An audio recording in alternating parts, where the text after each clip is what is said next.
Hello दोस्तों, कैसे आप सब। मैं प्रदीप कुमार आप सभी का स्वागत करता हूं आपके अपने यूट्यूब चैनल इजी से एजुकेशन में। दोस्तों, बिहार मैट्रिक का फाइनल एग्जाम अगले महीने होने वाले हैं और इस फाइनल एग्जाम में जो भी साइंस विषय में आने वाले संभावित प्रश्न हैं, मैं आपको वही प्रश्न इस वीडियो में या फिर इस सीरीज में करवाऊंगा, क्योंकि हम लोग एक सीरीज स्टार्ट करने जा रहे हैं जिसमें फिजिक्स, केमिस्ट्री, बायोलॉजी के कुछ इंपॉर्टेंट प्रश्न आपको करवाए जाएंगे अच्छे तरह से, जिससे आपको आपके अपने फाइनल परीक्षा में साइंस में न सिर्फ अच्छे अंक प्राप्त हो बल्कि आपके वैज्ञानिक सोच का भी विकास हो। तो चलिए वीडियो को शुरू करते हैं। तो फ्रेंड्स, आज हम लोग फिजिक्स सब्जेक्ट के दर्पण सूत्र पे आधारित जितने भी प्रश्न होते हैं उसको सीखेंगे कि उस प्रश्न को किस तरह से हल किया जाता है। ये प्रश्न बिहार बोर्ड मैट्रिक परीक्षा या फिर किसी और भी स्टेट के मैट्रिक परीक्षा, फाइनल मैट्रिक परीक्षा की हो, उस सभी में पूछी जाती है। इस वीडियो को ध्यान से देखिएगा, आपको दर्पण सूत्र से जितने भी सवाल होंगे वो आप बना पाएंगे, क्योंकि मैं इसको बहुत ही आसान तरीके से आपको समझा। दोस्तों, सवाल सीखने से पहले पहले कुछ चीजों का जानना बहुत जरूरी है, तब ये सवाल को हम लोग अच्छी तरह से बना पाएंगे। यहां पे मान लीजिए कि मेरे पास एक दर्पण है, ठीक। अब ये दर्पण उत्तल हो या फिर अवतल हो, ठीक है। ये दर्पण अगर आपको तो पता ही होगा कि ना, कि अगर दर्पण के बाहर की तरफ कलई किया होता है तो वो अवतल दर्पण होता है, अंग्रेजी में इसे कॉनकेव मिरर बोला जाता है। अगर अंदर की तरफ ये कलई किया हुआ होता तो वो उत्तल दर्पण होता है, यानी कि कॉन्वेक्स मिरर होता है, ठीक। अब ये जो दर्पण है ये उत्तल हो या अवतल हो, इससे कुछ मतलब नहीं है। पहले मैं जो चीज मैं समझाना चाहता हूं उसको आप लोग ध्यान से देखिए। ये जो होता है प्रधान अक्ष, ठीक है, इसको प्रधान अक्ष बोलते हैं, और यहां पे इसका ध्रुव होता है, पोल यानी पी होता है, ठीक है। अब मुझे जो समझाना है इसमें कि अगर कोई वस्तु दर्पण के लेफ्ट साइड, देखिए ये दर्पण का ये लेफ्ट साइड हुआ, ठीक, और ये दर्पण का राइट साइड हुआ, ठीक है। अगर कोई वस्तु उत्तल या अवतल दर्पण के लेफ्ट साइड में रखी जाती है तो उसका मान हमेशा ऋणात्मक होगा, यानी कि नेगेटिव में लिखा जाएगा, ओके। अगर कोई वस्तु दर्पण के राइट साइड यानी कि पीछे बैक साइड में रखा जाए, यानी कि इधर रखा जाए, तो उसका मान होगा वो पॉजिटिव होगा, यानी कि प्लस में होगा। एग्जाम्पल के लिए मैं समझाऊं कि अगर कोई वस्तु अवतल दर्पण के, जैसे ये अवतल दर्पण है, अगर कोई वस्तु अवतल दर्पण के बाएं साइड, मान लीजिए कोई ए बी वस्तु है और ये बाएं साइड 10 सेंटीमीटर की दूरी पर रखा होता है, ठीक है, तो इसको हम लोग -10 करेंगे, ठीक है। तो वस्तु की दूरी हम लोग क्या लिखेंगे, -10 लिखेंगे। अगर यही वस्तु, मान लीजिए यही ए बी वस्तु यहां पे रखा गया, यानी कि दर्पण के पीछे, अगर उसकी दूरी 10 सेंटीमीटर है दर्पण के पीछे या फिर दर्पण के दाहिने साइड में, तो उसका जो हम लोग मान लिखेंगे, वैल्यू लिखेंगे, वो उसके आगे हम लोग प्लस का साइन देंगे, यानी कि पॉजिटिव में लिखेंगे, ठीक है। ये बात आपको समझ में आ गई कि दर्पण के सामने अर्थात लेफ्ट साइड में हो तो माइनस होता है वैल्यू वस्तु की दूरी का, और पीछे यानी कि दाहिने साइड होता है तो वो धनात्मक होता है, यानी कि पॉजिटिव होता है, ठीक। अब ये दर्पण उत्तल हो या अवतल हो इससे कोई मतलब नहीं है। फ्रेंड, यहाँ पे मैंने कुछ लिखा है, इसको आप देख सकते हैं। यहाँ पे एक चीज को, इसको आप लोग कॉपी में नोट डाउन भी कर सकते हैं, ठीक है। ये देखिए, अवतल दर्पण यानी कि कॉनकेव मिरर में जो फोकस दूरी f और वक्रता त्रिज्या r होता है, उसका मान हमेशा माइनस यानी कि ऋणात्मक होता है, नेगेटिव होता है, ठीक है। इसको ध्यान में रखेंगे। कौन से लेंस में ऋणात्मक होता है f और r, तो अवतल यानी कि कॉनकेव मिरर में, ठीक है। अगर उत्तल दर्पण की बात करें तो उत्तल दर्पण यानी कि कॉन्वेक्स मिरर में जो फोकस दूरी और त्रिज्या r, इसका जो वैल्यू होगा ना, वो हमेशा धनात्मक होगा। ये दोनों बहुत ही इंपॉर्टेंट पॉइंट है, इसको आप लोग अपने कॉपी में नोट कर लीजिए। फ्रेंड, तो इन सब चीज को देख लेते हैं। दर्पण से जुड़ा हुआ कोई भी न्यूमेरिकल हो, कोई भी प्रश्न हो, कोई भी क्वेश्चन हो, उसको सॉल्व करने के लिए हमें थोड़ा सा इन चीज को याद रखना होगा कि वस्तु की दूरी को हम लोग यू से डिनोट करते हैं, प्रतिबिंब की दूरी या फिर प्रतिबिंब की शेप जो भी हो उसको हम लोग v से डिनोट करते हैं, फोकस दूरी को हम लोग f से डिनोट करते हैं, और आवर्धन क्षमता या फिर आवर्धन को हम लोग छोटा m से डिनोट करते हैं, ठीक है। ये क्योंकि अभी जब हम लोग क्वेश्चन करेंगे ना, तो इसको हम लोग शॉर्ट फॉर्म में u v f m जो भी हो उसको लिखेंगे, तो आप चाहे तो इसे नोट कर सकते हैं या फिर इसे याद रखें। दर्पण सूत्र से जुड़े हुए सवाल को बनाने के लिए हमें कुछ सूत्र की आवश्यकता पड़ेगी। आप लोग इसको देख सकते हैं, आप अपने कॉपी पे से नोट डाउन कर दें। दर्पण सूत्र को 1/v + 1/u = 1/f होता है। फोकस दूरी अगर कहीं निकालना हो और त्रिज्या दे रखा हो तो त्रिज्या का आधा कर देंगे, यानी कि r/2 कर देंगे तो फोकस दूरी निकल जाता है। आवर्धन को हम लोग m से डिनोट करते हैं, इसका सूत्र होता है -v/u, अर्थात प्रतिबिंब की ऊंचाई बटा वस्तु की ऊंचाई, यानी कि h' प्रतिबिंब की ऊंचाई को से डिनोट, प्रतिबिंब की ऊंचाई को डिनोट करते हैं और h प्रतिबिंब की ऊंचाई को डिनोट करते हैं। ठीक है, मतलब प्रतिबिंब की ऊंचाई को h' और वस्तु की ऊंचाई को h से डिनोट करते हैं। हालांकि ये जो मैंने पॉइंट बना रखा है ना कि ये वाला चीज आपको अभी थोड़ा सा नहीं समझ में आएगा, जब मैं इसके ऊपर सवाल कराऊंगा ना तो आप लोग बिल्कुल अच्छी तरह से समझ जाएंगे, क्योंकि अगर मैं इसको भी समझाने लगूँ ना तो थोड़ा सा वीडियो हमारा बड़ा हो सकता है। लेकिन अब चिंता मत कीजिए, आप लोग जिस तरह से जैसे सवाल बनाएंगे इस सारे कॉन्सेप्ट को आप लोग बिल्कुल भी आसानी से समझ जाएंगे और परीक्षा में तो एकदम उड़ा के रख देंगे सारे प्रश्नों को। ठीक है, इससे जुड़े जितने प्रश्न आएंगे ना, विश्वास मानिए दोस्तों, एकदम बिल्कुल एक भी प्रश्न आप छोड़ के एग्जाम में नहीं आएंगे। बस इस वीडियो को ध्यान से देखिए, एक बार में नहीं समझ में आए तो 2 बार देखिए, लेकिन जब आप इस वीडियो को पूरी तरह से देख लेंगे ना तो दर्पण से जुड़ी एक भी प्रश्न ऐसा नहीं होगा जिसको आप सॉल्व नहीं कर पाएंगे। तो अब हम लोग क्या करेंगे, इससे जुड़ी हुई, दर्पण से जुड़ी हुई कुछ सवाल को करते हैं, और जिसको मैं एक कुछ सवाल करके आपको दिखाऊंगा कि यहाँ पे किस तरह से आप लोग सवाल को सॉल्व कर पाते हैं, और बाकी आप लोग अपने किताब में जाके आंकिक प्रश्न में बहुत सारे प्रश्न दे रखे हैं, उस प्रश्न को जाकर कीजिएगा, देखिएगा बिल्कुल सब सही बन पाएगा। ठीक है, चलिए पहला सवाल हम लोग लेते हैं अपने किताब से। तो चलिए दोस्तों, जैसे कि मेरे पास आप लोगों की क्लास की किताब आ चुकी है, मैं इसे कुछ प्रश्न पढ़ूंगा और बोर्ड पे उसे समझाने की कोशिश करूंगा। हालांकि जो मैं प्रश्न पढ़ूंगा या बनाऊंगा वो प्रश्न आप लोगों के मोबाइल या कंप्यूटर स्क्रीन पे दिखाई देगा। तो पहला प्रश्न है, एक गोलीय दर्पण की वक्रता त्रिज्या 24 सेंटीमीटर है। यहाँ पे देख लीजिए दोस्तों, गोलीय दर्पण की वक्रता त्रिज्या इसको हम लोग r से डिनोट करते हैं। ये वक्रता त्रिज्या दे रखा है गोलीय दर्पण का कितना, 24 सेंटीमीटर। ठीक, तो बोल रहा है कि इसकी फोकस दूरी कितनी होगी, यानी कि इसकी f कितनी होगी। तो बहुत ही आसान सा ये क्वेश्चन है। आप लोग देखेंगे जो मैं सूत्र लिखवाया, जो फॉर्मूला लिखवाया उसमें देखिए 1 बराबर होता है r/2। ठीक, यहाँ r का मान दे ही दिया है 24 और 2, इसको 2 से 24 को भाग दे देंगे 24 में, ये आ जाएगा आपका 12, यानी कि फोकस दूरी का जो मान आ गया आपका 12 सेंटीमीटर हो गया हमारा। ये पहला सवाल का आंसर है, बिल्कुल भी आसान था। ठीक है, अब आते हैं दूसरे सवाल, दूसरे न्यूमेरिकल की तरफ, थोड़ा सा लेवल को थोड़ा हाई करेंगे। दूसरे प्रश्न को शुरू करते हैं, आपकी स्क्रीन पे शो कर रहा होगा। दूसरा प्रश्न है कि 15 सेंटीमीटर फोकस दूरी के अवतल दर्पण से 60 सेंटीमीटर पर रखी गई एक वस्तु के प्रतिबिंब की स्थिति का पता लगाएं। यहां पे देख लीजिए कि फोकस दूरी यानी कि f, फोकस दूरी कितना दे रखा है, फोकस दूरी दे रखा है आपका 15 सेंटीमीटर। ठीक है, और अवतल दर्पण से 60 सेंटीमीटर की दूरी पर रखी गई है, यानी कि वस्तु की जो दूरी है कितना, यानी कि वस्तु की दूरी हम लोग u से डिनोट करते हैं, ये 60 सेंटीमीटर की दूरी पे। ठीक, तो बोल रहा है कि इसका भी यानी कि प्रतिबिंब की स्थिति क्या होगा। मैंने पहले ही आपको बताया था कि पहले जब भी इस तरह के सवाल हम लोग पढ़ेंगे तो देखेंगे कि दर्पण कौन सा है, तो ये कह रहा है अवतल दर्पण। कौन सा दर्पण जी, अवतल दर्पण। तो अवतल दर्पण में मैंने जो दो रूल आपको बताए थे कि अवतल दर्पण का जो फोकस दूरी हो या फिर वक्रता त्रिज्या हो, ये दोनों माइनस में होता है। तो इसकी फोकस दूरी माइनस में लिख देंगे, क्योंकि ये जो है अवतल दर्पण की पूरी चीजें दी गई हैं। वस्तु की दूरी 60 सेंटीमीटर, यहां पे भी हम लोग माइनस का चिन्ह लगाएंगे। क्यों, क्योंकि मैंने ये पहले बताया था कि वस्तु जो है वो अवतल दर्पण के सामने रखी गई है, यानी कि बाएं साइड में रखी गई है। तो वो कोई भी वस्तु, अवतल या उत्तल दर्पण कोई भी हो, वस्तु उसके का बाएं साइड हो तो माइनस में लिखेंगे और दाहिने साइड में हो तो प्लस में लिखेंगे। तो सामने है तो इसीलिए मैंने इसे माइनस में लिखा, और हमें प्रतिबिंब की स्थिति का पता लगाना है, यानी कि भी पता लगाना है।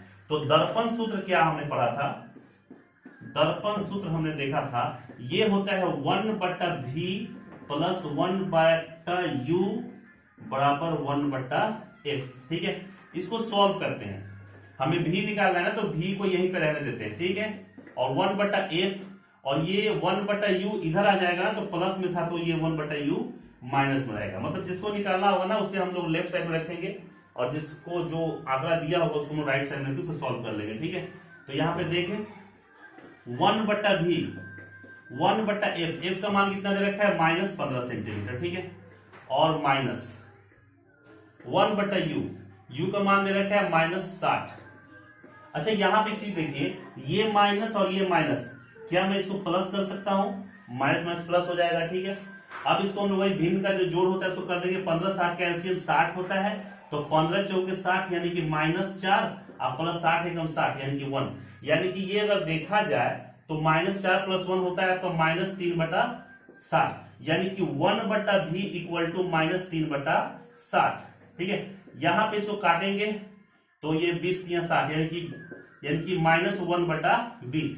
अब तिरछा तिरछी गुना करेंगे v से 1 में तो v और बराबर 1 में -20 से तो ये हो जाएगा -20, यानी कि v का जो मान आया आपका ये आया -20 सेंटीमीटर। यानी कि यहाँ पे मैं शायद दिखाई नहीं दे रहा होगा इसलिए मैं थोड़ा सा ऊपर की तरफ लिख दूं इसे, यानी कि v का जो आपका मान आएगा ना, v का मान जो आएगा आपका -20 सेंटीमीटर आएगा। ठीक है, अब ये v का मान -20 सेंटीमीटर आया तो ये प्रतिबिंब की प्रकृति हुई। तो आप जरा बताएंगे कि ये जो ये -20 सेंटीमीटर है ये क्या इंडिकेट करता है? ये जो प्रतिबिंब बना दर्पण के आगे बना यानी कि लेफ्ट साइड बना या फिर दर्पण के पीछे राइट साइड बना? ऑब्वियसली मैंने बताया था आपको कि अगर माइनस में जो भी होगा तो इसका मतलब होता है कि ये प्रतिबिंब कहां बन रहा है? अवतल दर्पण के ठीक सामने यानी कि लेफ्ट साइड में। अगर यही इसका आंसर अगर 20 + 20 होता तो ये प्रतिबिंब कहां बनता? अवतल दर्पण के पीछे यानी कि दाहिने साइड में। ठीक, ये समझ में आ गया। ये तो हमारे क्लियर हो चुका है कि भाई ये प्रतिबिंब कहां बन रहा है, तो प्रतिबिंब बनेगा अवतल दर्पण के ठीक बाएं साइड में यानी कि सामने, क्योंकि इसका जो मान है वो जो मान आ रहा है ना v का वो माइनस में आ रहा है। एक चीज और ध्यान देंगे कि अगर v का मान माइनस में आता है, अगर v का मान जैसे कि ये -20 सेंटीमीटर आ चुका है, तो इसका मतलब जो प्रतिबिंब बनेगा वो दर्पण के सामने तो बनेगा ही, साथ ही ये वस्तु से उल्टा बनेगा। माइनस में अगर आंसर आता है तो वस्तु से क्या बनेगा? उल्टा बनेगा। जो आप वस्तु रखेंगे ना उसका उल्टा प्रतिबिंब बनेगा। और कैसा बनेगा? वास्तविक, रियल बनेगा। ये 2-3 चीज भी आपको यहां पे ध्यान देना है। ठीक है, पहला चीज माइनस में आता है अगर आंसर तो वो दर्पण के ठीक सामने यानी बाएं साइड बनेगा प्रतिबिंब, और वही माइनस से आप समझ जाइए कि वो प्रतिबिंब कैसा बनेगा? वस्तु की अपेक्षा उल्टा बनेगा और वास्तविक बनेगा। ठीक है, तो ये क्वेश्चन अच्छी तरह से आप लोगों को समझ गए होंगे आशा करता हूं। तो चलिए दूसरे टाइप के क्वेश्चन में चलते हैं। चलिए दूसरे प्रश्न की तरफ चलते हैं दोस्तों, पढ़ते हैं प्रश्न को। एक उत्तल दर्पण से 20 सेंटीमीटर की दूरी पर एक वस्तु रखी है, इसका प्रतिबिंब दर्पण से 12 सेंटीमीटर की दूरी पर है, पीछे बनता है, तो दर्पण की फोकस दूरी निकालें। सिंपल सी बात है, वस्तु की दूरी आपका दे चुका है, u का मान दे चुका है, u का मान है 20 सेंटीमीटर। ठीक है, 20 सेंटीमीटर u, यहां पुनः माइनस लिखेंगे क्योंकि जो वस्तु है वो दर्पण के सामने अर्थात बाईं साइड रखी गई है। ठीक है, वो आपको सवाल में इंडिकेट कर देगा। उसके बाद यहां पे बोल रहा है कि जो v यानी कि जो प्रतिबिंब की स्थिति है वो कितनी दूरी पे बन रही है? 12 सेंटीमीटर की, 12 सेंटीमीटर की। ध्यान रखेंगे बोल रहा है कि दर्पण के पीछे बन रही है, यानी कि ये अगर दर्पण है तो दर्पण के यानी कि इधर माइनस था, इधर क्या होगा प्लस, पीछे साइड में क्या होगा प्लस, तो यानी कि ये क्या हो जाएगा +12 सेंटीमीटर। ध्यान देंगे यहाँ पे। ठीक है, तो हमें क्या बोल रहा है कि इसकी फोकस दूरी कितनी होगी? तो बस कुछ नहीं करना है, सेम वही प्रोसेस जो दर्पण सूत्र लगा के हम लोगों ने किया था वही कर लेना है। जैसे यहाँ पे देखिए दर्पण सूत्र होता है आपका 1/v + 1/u = 1/f। ठीक है, तो इसमें तो बदलने की जरूरत है नहीं कि दोनों एक साइड ही है, तो चलिए इसको सॉल्व करते हैं।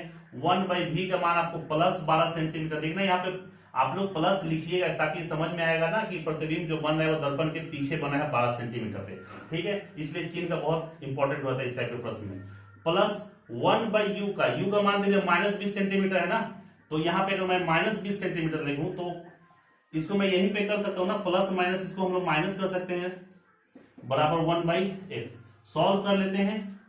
ठीक है, अब 12 और 20 का जो एलसीएम होता है वो होता है 60। ठीक, तो 12 × 60 -20 × 60 इक्वल टू 1/f।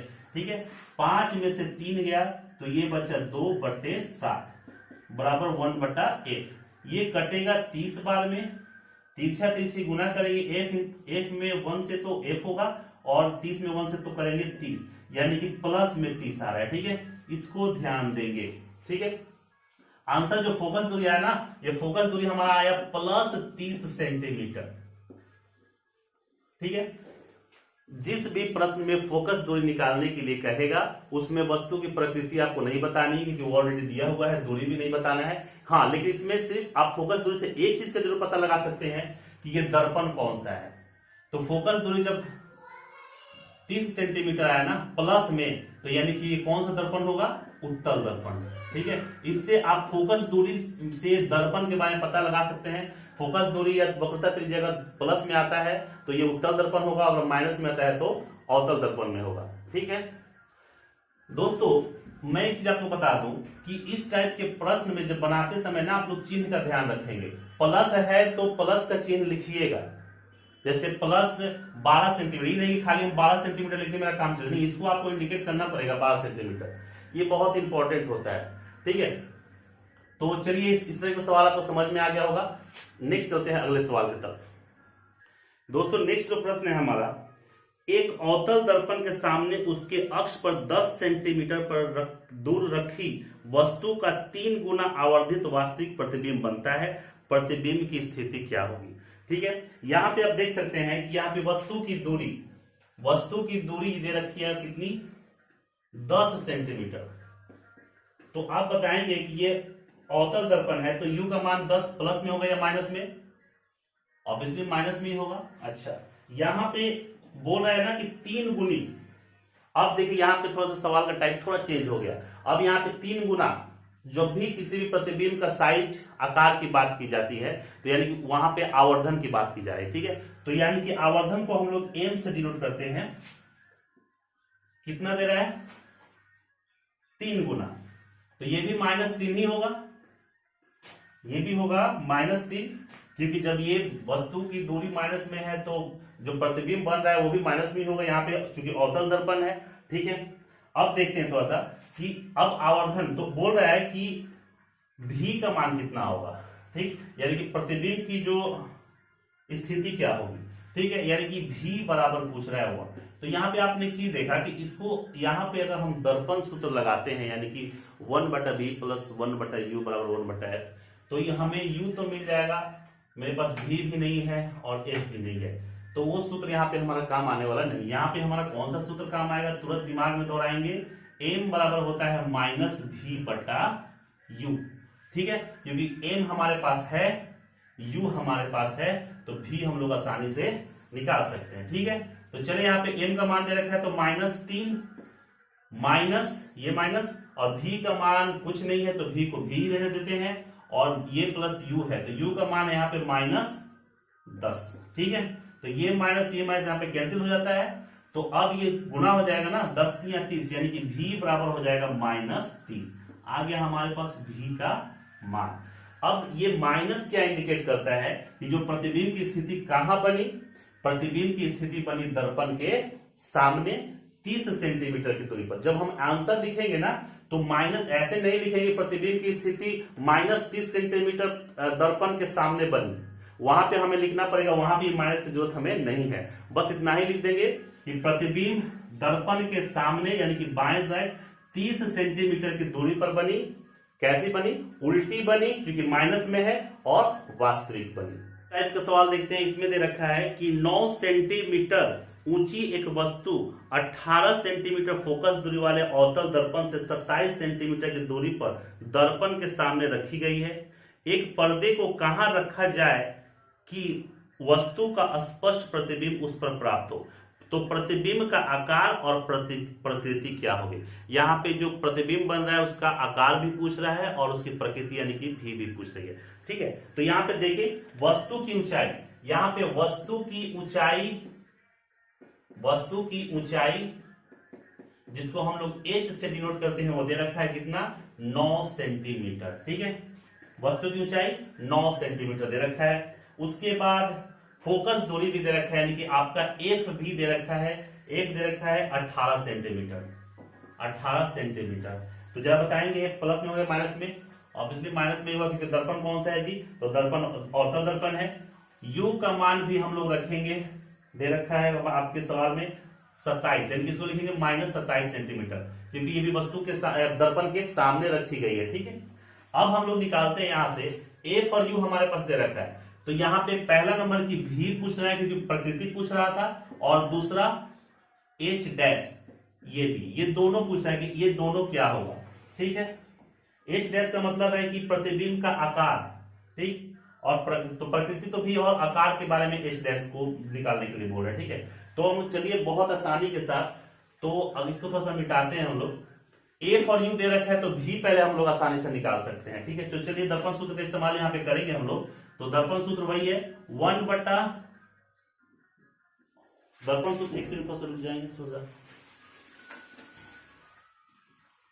1 बटा भी प्लस 1 बटा यू बराबर 1 बटा एफ। इसके जरिए हम लोग बहुत ही आसानी से भी का मान प्राप्त कर सकते हैं।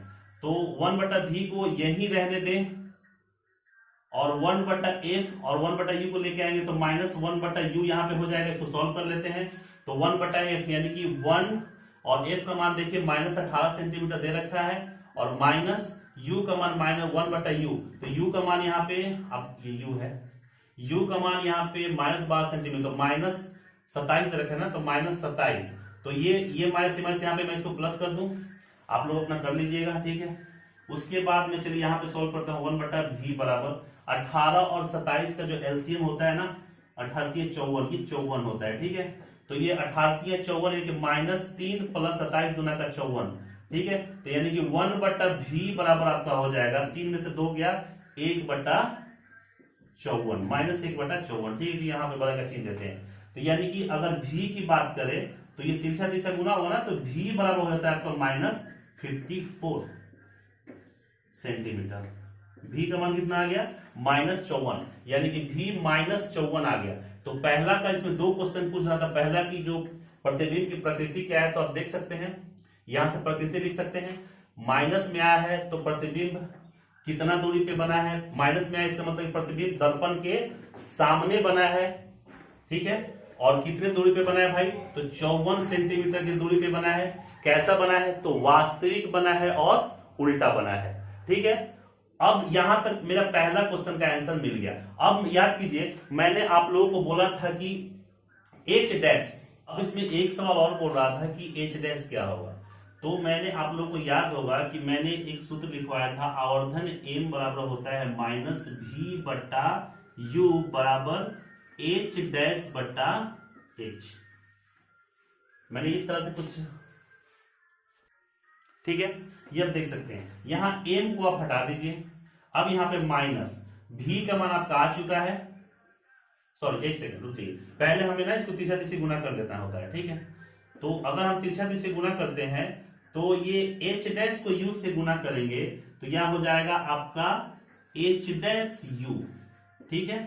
अब माइनस भी और एच से गुना होगा तो ये हो जाएगा -भी एच, क्लियर है। इसलिए एच डैश बराबर -भी एच बटा यू, ठीक है। अब यहां पे इसका मान पुट कर देते हैं, माइनस है तो यहाँ पे माइनस रख देते हैं, और भी का मान देख सकते हैं आप -54 आया है, ठीक है। और इंटू एच का मान यहाँ पे, भी का मान, एच का मान यहाँ पे आप देख सकते हैं कि वो कितना आया है, 9 यहाँ पे पहले से दे रखा है, ठीक है। अब बटा यू का जो मान है आपका -27 यहाँ पे दे रखा है। इसको जब, इसलिए एच डैश बराबर, जो हम लोगों ने इसको सॉल्व किया तो माइनस माइनस प्लस 54 में 9 से मल्टीप्लाई करेंगे, 36 के 6 3 6 9 5 45 और 3 48, 486 बटा -27। इसको हम लोग 18 बार में काट सकते हैं, ठीक है। तो यानी कि -18 सेंटीमीटर, चूंकि ये माइनस, ये 27 वाला है तो ये -18 सेंटीमीटर। यानी कि पूरा सवाल हमारा सॉल्व हो चुका है। यानी कि जो वस्तु 18 सेंटीमीटर की बन रही है, कहां बन रही है, ये प्रकृति बता रहा है कि वस्तु दर्पण के सामने बन रही है, माइनस में आया है। किस दर्पण में है, अवतल दर्पण में समझ में आ रहा है। उसके बाद वस्तु माइनस चिन्ह हमें यह बताता है कि वस्तु वास्तविक है। अगर ये प्लस में आता तो वस्तु काल्पनिक होता, वस्तु की जो प्रतिबिंब होती है वो काल्पनिक होता, लेकिन आया माइनस में। और कैसी बन रही है, वास्तविक बन रही है। अगर प्लस में होता तो वस्तु काल्पनिक बनती, अगर v का मान प्लस में होता तो। ठीक है, तो इस तरह से आप अपने किताब में जहां पे बहुत सारे प्रश्न दे रखे